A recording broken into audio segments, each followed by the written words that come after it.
Yahudiylarni yomon ko'ramiz, lekin ular dunyoni boshqarishmoqda. Tasavvur qiling, nima uchun? Qanday qilib ular dunyoni boshqarishyapti? Dunyoni aholisini 0.00 tashkil qiluvchi yahudiylar dunyoni boshqarishdi. Bunga sabab ular birlasha olishgan. Hech kim qila olmaydigan ishni qilishyapti. Ular birlashyapti. Hech qachon eshitganmiz Xitoylik yahudiy, Yevropaning yahudisi, Amerikaning yahudisi? Ular faqatgina yahudiy. Ular o'zlarini qo'llab-quvvatlash uchun fondlar ochgan. Ular faqat bir-biri bilan biznes qiladi. Qarang, Rossiya, Ukraina tagi bir lekin urushib o'tibdi. Koreya, Janubiy Shimoliy tagi bir urushib o'tibdi. Yeman, Saudiya tagi bir arab urushib o'tibdi.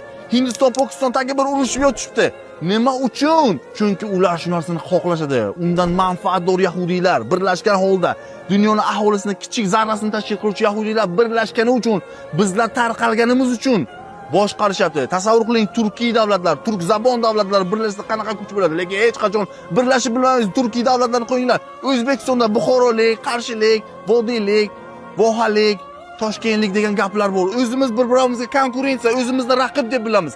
Men sizga, siz menga raqib emas, bizning dushmanlarimiz boshqa, biz birlashishimiz kerak. Lekin ular shu narsani qilishyapti. Bizni ommaviy ongsizlantirishyapti. Ilm berishmayapti. Bizni tariximizni anglashimizga, o'zimizni anglashimizga qo'yib berishmayapti. Tushuning, qachonki biz birlashsak, ilm olsak, o'shanda dunyoni boshqarib bilamiz. Tasavvur qilib bilmaydigan kuch faqat birlikda.